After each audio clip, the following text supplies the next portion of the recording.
चिकित्सा उन्नति के एक उल्लेखनीय प्रमाण के रूप में कामठी निवासी 12 वर्षीय तेजस यादव ने सफल कोक्लियर रिप्लांटेशन सर्जरी के बाद अपने सुनने की क्षमता और नए आत्मविश्वास को पा लिया है। तेजस, जो कि गंभीर संवेदी श्रवण हानि के साथ पैदा हुआ था, 21 साल 2015 को 3 साल की उम्र में अल्पसोमी के माध्यम से अपना पहला कोक्लियर इम्प्लांट प्राप्त हुआ। इसके पहले कोक्लियर डिवाइस का निर्माण डिजिसोनिक कंपनी ने किया था। लगभग एक दशक तक इस डिवाइस ने उन्हें अपने साथियों के साथ जुड़ने और सामान्य जीवन जीने की अनुमति दी। हालांकि पिछले कुछ महीनों में तेजस ने महत्वपूर्ण ध्वनि विरूपण और प्रतिक्रिया के रूप में अनुभव किया। इसके कारण अंततः प्रत्यारोपण डिजिसोनिक डिवाइस विफल हो गई।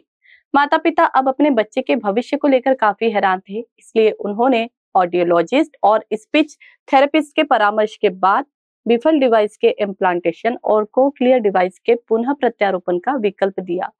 यह विकल्प तेजस और उसके माता पिता के जीवन में छाए अंधेरे में रोशनी की किरण की तरह काम किया। शल्य चिकित्सा प्रक्रिया के नियमांकन और नए हीलर इम्प्लांटेशन डिवाइस की खरीदी डॉक्टर टीम डॉक्टर जीवन दी गई, doctor Bipin Ekhar, doctor Ritesh Shelkar, doctor major Vaibhav Chandan Khede और ऑडियोलॉजिस्ट नीलू सोमानी द्वारा यह सफलतापूर्वक किया गया। ॲक्च्युली नमस्कार. मेयोमध्ये 2 भागात ते आपण विभागणी केली आहे, 2 ते 3 भागात. एक इन्फ्रास्ट्रक्चरच्या ज्या डेफिशियन्सीज होत्या त्या आपण मागच्या वर्षी शासनाच्या निर्देशनास आणून दिल्या. DCM माननीय देवेंद्रजी फडणवीस यांना आम्ही रिक्वेस्ट केली की सर इथे एवढ्या इन्फ्रास्ट्रक्चरच्या डेफिशियन्सी आहेत. ॲक्च्युली मेयोचं campus Indira Gandhi government medical college हे 130 ते 132 वर्ष जुनं कॉलेज आहे. इमारती पण तेवढ्याच इथल्या जुन्या होत्या. बऱ्याच साऱ्या क्लास 4 डॅमेजमध्ये गेल्या होत्या, त्या आम्हाला बंद कराव्या लागल्या आणि त्याच्यामुळे पेशंट लोकांना खूप त्रास व्हायचा. इकडे बेड्स अवेलेबल नाही राहायचे बऱ्याचदा आणि थोडासा वॉर्ड्स जुने असल्यामुळे ते थोडंसं वातावरण पण शाबी राहायचं. तर त्याच्यासाठी म्हणून आम्ही मेडिसिन, पिडॅट्रिक्स, स्किन, TB, गायनिक अशा आणि कॅज्युअल्टीकरता आम्ही एक 500 बेडची इमारत आम्ही प्रपोज केली, ती शासनाने मंजूर केली.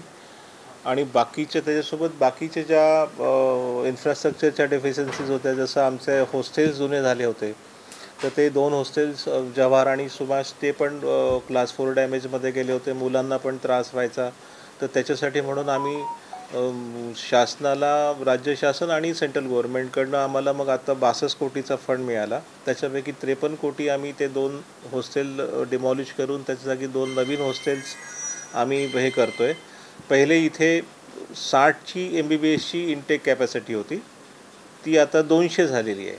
त्या हिशोबाने बाकीची जी हॉस्टेल फॅसिलिटी जी आहेत त्या खूप कमी होत्या. आता आमचे PG दर वर्षाला 157 PGचे ॲडमिशन होतात. तर त्यांच्यासाठी पण आम्हाला हॉस्टेल अकोमोडेशन कमी होता. तर त्याच्यासाठी पण म्हणून एक्झिस्टिंग हॉस्टेल फॅसिलिटी ज्या आहेत UG PGच्या त्या आम्ही त्यांना माननीय फडणवीस साहेबांना विनंती केली. तर त्याच्यामध्ये पण त्यांनी एक्सटेन्शन आम्हाला दिलेले आहेत. एक PG हॉस्टेल आमचं जे G+1 होतं ते आता G+7 होतं आहे. जे आधीचं एक्झिस्टिंग बॉईज हॉस्टेल होतं ते G+4 होतं, ते G+6 होतं आहे. त्याच्या व्यतिरिक्त 2 अजून नवीन हॉस्टेल्स होत आहेत. हा झाला शैक्षणिक मुलांच्या करता त्रास कमी करण्याचा भाग. दुसरा पेशंटची जी इथे IGMCमध्ये आता पण आधी पण यायची, आता पण येतात आहे. MP छत्तीसगडमधनं पेशंटचा ओढा इकडे जास्त आहे. ग्रामीण भागातले पेशंट इकडे जास्त येतात IGMCमध्ये. त्यांच्यासोबतचे जे नातेवाईक आहेत त्यांना इकडे ॲडमिटेड पेशंटच्या नातेवाईकांना थांबायला काही निवारा नव्हता. तर त्याच्यासाठी म्हणून आम्ही एक G+4चा पेशंट वेटिंग हॉल पण आम्ही शासनाला दिला, तो पण त्यांनी मान्य करून दिला. त्याच्यानंतर नर्सिंगचं आमचे जे BSc नर्सिंगचा प्रस्ताव आम्ही पाठवला होता.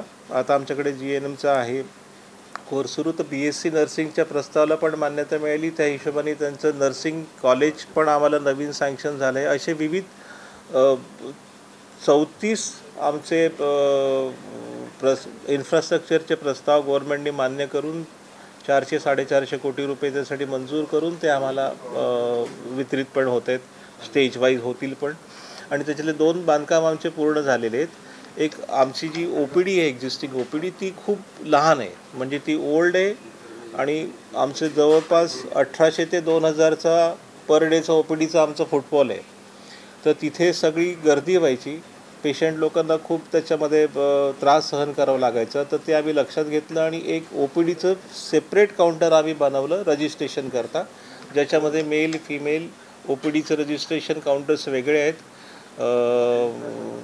जे एजेड आहेत त्यांच्यासाठी काउंटर वेगळं आहे, गर्भार स्त्री गरोदर स्त्री आहेत त्यांचं काउंटर वेगळं आहे. त्याचबरोबर आम्ही तिथे बाकीच्या ज्या फॅसिलिटीज आम्ही देऊ केल्या होत्या, जसं आम्ही फ्री करतो BPL लोकांना किंवा सिनियर सिटीजनला आम्ही फ्री करतो, तर ते काउंटर पण आम्ही ते तिकडे घेऊन आलेलं आहे, म्हणजे लोकांना फिरावं लागणार नाहीत 10 ठिकाणी स्टॅम्प घ्यायसाठी, म्हणून आम्ही ते पण काउंटर तिथे आणलेलं आहे. तर ती तेवढी सोय झालेली आहे. एकदा फ्री झालं की मग तो आतमध्ये त्यांच्या सगळ्या हे करतात आहे. दुसरं म्हणजे सगळ्यात महत्त्वाचं आम्ही केलेलं आहे, सेंट्रल क्लिनिकल लॅबॉरेटरी आमची आधी OPDला होती, तर ती रात्री बेरात्री सुरू ठेवणं मोठं जिकरीचं काम होतं, कारण तिकडे थोडासा हे राहायचा. तर आम्ही ती आता सेंट्रल क्लिनिकल लॅबॉरेटरी आम्ही सर्जिकल कॉम्प्लेक्समध्ये शिफ्ट केली आहे. आता फक्त OPDच्या पेशंटचं आम्ही ब्लड कलेक्शन सेंटर OPDच्या बिल्डिंगमध्ये ठेवलेलं आहे आणि ती सेंट्रल क्लिनिकल लॅबॉरेटरी आमची आता 24 तास चालते. आणि फॉर्च्युनेटली शासनाने मदत केलेली आहे. मॅक्सिमम किट्स आणि मॅक्सिमम रिएजंट्स आमचे त्या CCLमध्ये उपलब्ध आहेत. त्याच्यामुळे खूपच कमी, जे खूप वरच्या दर्जाचे जे इन्व्हेस्टिगेशन्स आहेत तेवढे आम्ही आमच्याकडे काही वेळा उपलब्ध नसतात. मला तेवढा एक दिवस आम्ही आम्ही ते विथहोल्ड करून ठेवतो आणि समजा ते इमर्जन्सीमध्ये लागतच असेल तर आम्ही ते फ्री करायला लावतो की आम्ही ते रेम्बर्स करतोय.